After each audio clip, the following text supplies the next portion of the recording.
The Detroit Pistons drafted another wing in the second round of today's NBA draft, selecting Bobi Klintman out of the NBL. We'll talk about the Pistons' second round selection, their NBA draft overall, as well as some free agency stuff in just a moment. Passing lane, skies a jam. Dynamite dunk and the crowd loves it.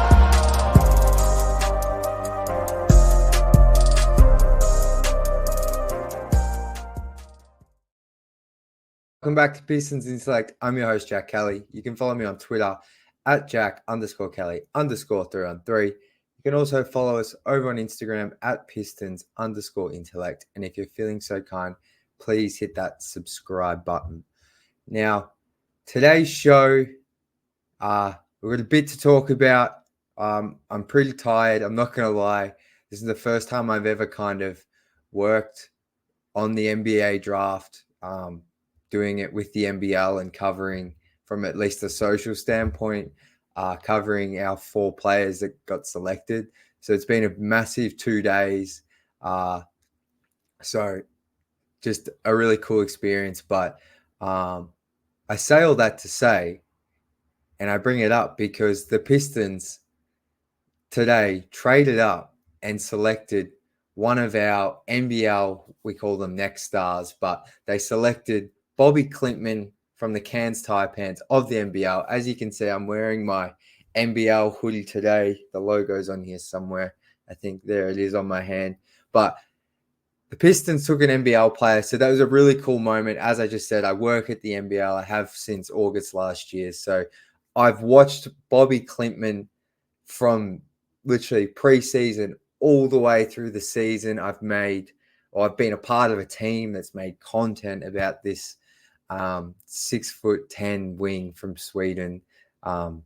We made content. I've covered his every move. I don't really know him personally, but it's still just super cool to kind of watch a player from the moment they enter the league all the way up until draft night. And then the cherry on top is they go to my favorite team, which is all of our favorite team. And that's why you're watching this, is the Detroit Pistons. So that was just really cool on a bit of a personal note. And before I kind of get into Bobi's game a little bit, I just wanted to mention, most of you are probably aware, but the Pistons actually made a trade earlier today where they traded pick 53 to the Timberwolves for pick 37 and Wendell Moore.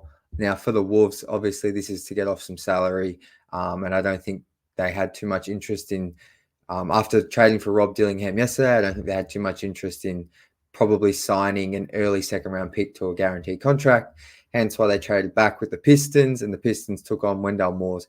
I think it's a tiny amount. I'm going to talk about the cap later, but I think the Pistons still have the most cap space in the league, basically $63 million. I think Moore's contract's like $1.5 million annually. So that trade opened up the opportunity for the Pistons to get Bobi Klintman at 37. Bobi's been a guy who slid in draft boards recently, particularly since the NBL season finished in around end of Feb. We had our final series in March, but Bobi kind of wrapped up his play at the end of February. And for much of the season, he was a top 25 player on mock drafts. Like, you can go back and look at them. I certainly know, because we would every couple of weeks put out the latest mock drafts on NBL socials. So he was always kind of in that 18 to 24, 25 range. And he kind of just slid towards the end of the draft. He did have an injury he was dealing with. But this draft, like many have said, it was wide open from the entire thing was, but there was a range from 18 to 36, 37, 38 that was just anyone could kind of go anywhere. And Bobi, unfortunately, slid, but fortunately for Pistons fans, I think the Pistons got a steal. And I'm sure I might have some bias, but Bobi Klintman from day one, of all the next stars that we had down here in the NBL, Alex Saar, Bobi, AJ, and a few others, Bobi was my favorite. And that's the reason he's my favorite, is because of the position he plays. And he's my favorite for the Pistons, I should say. Obviously, Alex Saar's got way higher potential, but I really like this pick for Detroit because he's 6'10". He can shoot the ball. I believe in the shot.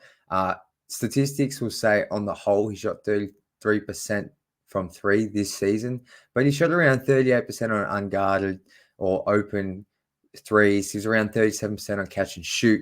Obviously, those numbers aren't amazing, but I believe in the shot. You just have to go check my Twitter page, look up Bobi Klintman on NBL YouTube, watch this man shoot the ball. He can shoot. Like, I believe in the shot, especially as a catch and shoot threat. It's really smooth. It's a pretty high release. And like I said, he's 6'10", has like a 6'11", 7-foot wingspan. I just think he fits that modern day 4 position really nicely, which is something the Pistons need. Now, obviously, he's not going to come in day one and be a starter or probably part of the rotation. I would be shocked if he was. But I think this is a smart pick. This trade made sense. The Pistons traded up. They like Bobi. I thought they might have been looking to take Johnny Furphy, who's an Australian himself out of Kansas, who slid majorly in this draft.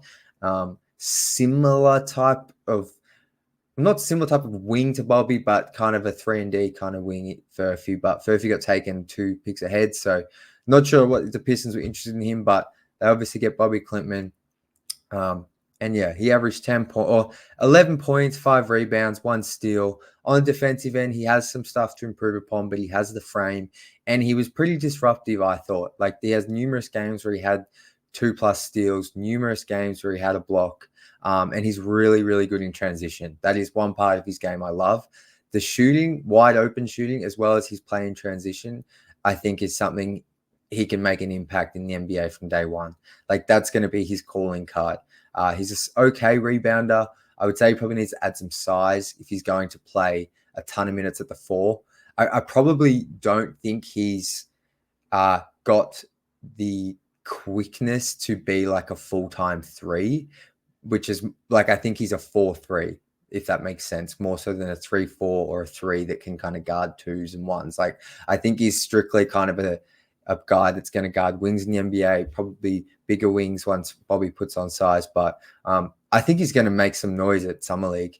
If he's recovered from his injury, I think he could be a guy that has a 20-point game, has a game where he has like 15, 3 steals in the Summer League and really turn some heads. And I think the shooting, I hope he's able to string some games together where he can have back-to-back really nice performances, because I would say that I think one of the reasons Bobi slid is because he would have, like, you go look at his NBL box scores, like his best game of the season came against the Perth Wildcats, where he had like 24 points, 7, 8 rebounds, like 3 steals, a block, and he took it right up to Alex Sar and the Perth Wildcats, who were like one of the best teams in the league. But then, like, what would happen is the next game, like, Klintman will come out and have 3 points. And there was long stretches in games where you didn't really notice him. The team he was on in Cairns was kind of not the best this season. They had some stuff going on chemistry-wise. It probably wasn't ideal for Bobi's on-court performance, but at the same token, like, Bobi would just be inconsistent here and there and fade out of games. Like, I think he had his second highest scoring game. He had 22 points, but he scored 20 of those in the first half. So that's the kind of thing with Bobi, is consistency, not only putting back-to-back nice games together, but back-to-back nice quarters and making sure he's making an impact at all times. Because there were moments where you would forget he's on the court in the NBL, and for a player with his talent, that's kind of not what you would expect. So he did only play 20 minutes a game and did come off the bench for the most part, I will say. So those numbers of 10 points, 5 rebounds, and a steal are solid, but really intriguing skill set, and I'm excited to see him at Summer League, and I think this is a really good depth pick from Langdon. So I was super stoked for all those personal reasons I mentioned, but just from a basketball point of view with the Pistons, to add another wing, 6'9", 6'10", was really exciting. And I think that kind of brings me to my next point, is recapping Langdon's first draft. So obviously we have the 2 picks. I'm probably not going to get into the guys that signed 2 ways. I haven't had too much of a chance to catch up on that. So I'm just going to strictly talk about how Langdon navigated this draft in the first 58 picks and the players he took. Obviously, I've just spoken about Bobi. I really like that pick. I think they got him. I think Bobi can be a steal, but I also don't think they overpaid or anything to get him. Bobi was in that range for much of the last 2 weeks. So I think that was a really solid to good pick. So I've spoken enough about Bobi, but the Ron Holland pick, I think I've really come to love.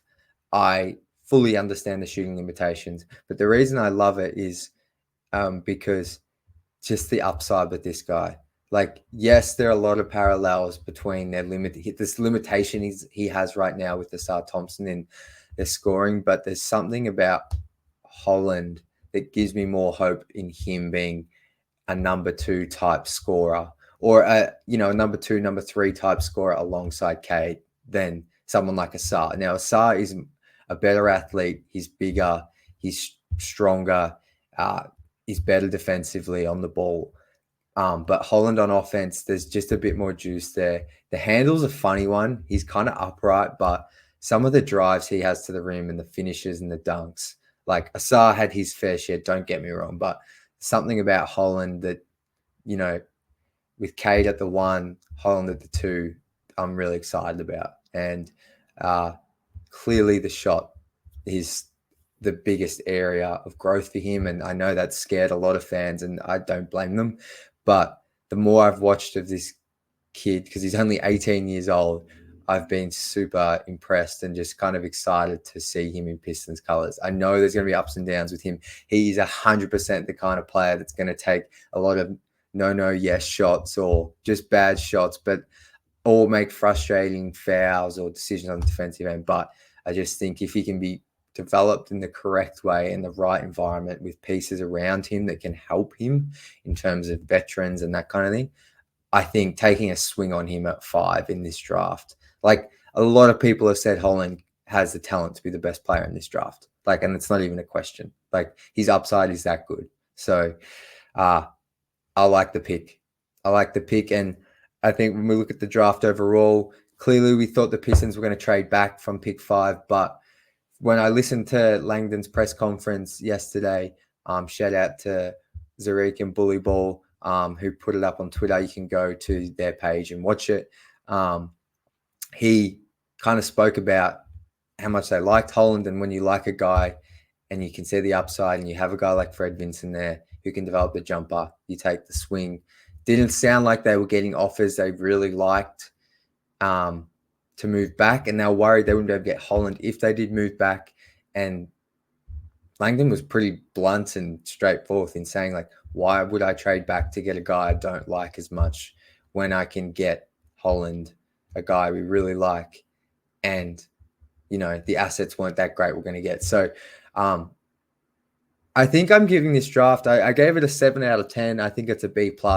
Obviously not, like, I think you would give this a 10 out of 10 if, say, like, the Pistons got some form of sharpshooter. But even still, I just think Klintman, I really like his tools. I'm not fully sold yet that, he's going to carve out a real role in the NBA. Hence why I'm probably not giving this draft a higher ranking. But Holland, I think I really have come to like that pick. And I think this kind of what tells us that, like, and the biggest question right now for me, outside of like who are the Pistons going to sign, is like, what are the Pistons doing with their existing young core before this draft? Because they now have Cade Cunningham, Jaden Ivey, Asar Thompson, Isaiah Stewart, Jalen Duran, Marcus Sasser, and you add to that mix Ron Holland, Bobi Klintman. That is 8 rookie scale guys.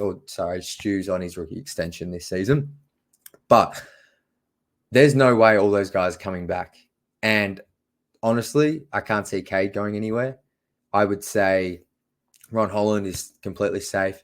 And I would say Bobi Klintman is safe, because why would the Pistons trade up and take him if they were just going to cut him or trade him for nothing? So, I mean, maybe Klintman could be a part if the Pistons make a bigger trade and they need some salary, whatever. But, just right now, feels like Cade, Holland, Klintman are locks. I think Asar's a lock. But the Holland pick does make me question that a little bit. But Langdon did say he feels like he was, once again, quite honest in his presser, saying, like, it's not ideal for them playing together because they're shooting, but he thinks they can play together And he once again highlighted the impact Fred Vincent can have on those two and their shooting, and how you can never have too many defensive wings. So I feel like Asar's safe. So for me, it's Ivy, Stu, Duran, and Sasa. I would say Sasa's the most vulnerable there, but at the same time, like, it's not like he's on a whole lot of money annually. Like, he can be there for a depth guard. He's 24 years old. So Ivy, Stu, and Duran, it's very interesting. We heard Langdon say he likes Ivy.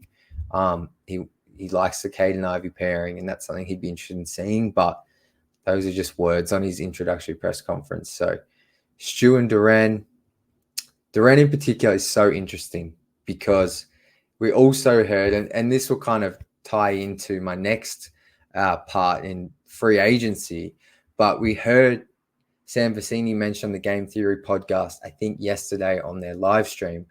Sam's very tapped in with front offices around the league as a draft expert. He said that Trajan Langdon's one of his major concerns and areas he wants to address is rim protection. Jalen Duren, to this date, hasn't shown a whole lot of that. So to me, that would indicate the Pistons getting some form of starting center. Now, with free agency kicking off in less than 3 days, we obviously spoke about Nick Claxton on this podcast, or this show, I should say, him re-signing with the Nets. So when you look at the options at center, I mean, Isaiah Hartenstein feels like now locked to be on another team, not the Knicks, with following the Knicks' huge trade for Mikal Bridges and the re-signing of OG Anunoby. So now the Pistons back in the hunt for Hartenstein. Could they offer him that 4-year, $100 million contract? I think that'd be a bit steep, but you never know. You look at like a guy like Jonas Valanciunas, who was with the Pelicans under Langdon. I'm not sure Valanciunas offers a whole lot of rim protection, but there is that tie there. A name that I've thrown out before, like a month ago, was Clint Capella, the Pistons. You know, Langdon's spoken a ton about bringing on assets or big contracts and getting assets with them. Feels like the Hawks probably, I know they didn't take Saar, but it still feels like Clint Capella's $22 million expiring could have some value. Maybe the Hawks, who no one knows what direction they're really going in this summer, but if they're looking to offload some money, maybe the Pistons can be that dumping ground for Capella, who does provide rim protection. I know his defense has kind of, it's not where it was when he was with Houston in his prime, but he's still a really solid rim protector and a great rebounder. And I think at like the age of 31, 32, I think he'd almost be like, I know he can't shoot at all, but, you know, I think that's not a bad option either. If the Pistons can get some picks in that deal, of course. So that's an interesting one. Do the Pistons look back to bring back Andre Drummond? That's an interesting name as well. I love Andre. Everyone knows that. If you know me, he was my favorite player for a very long time.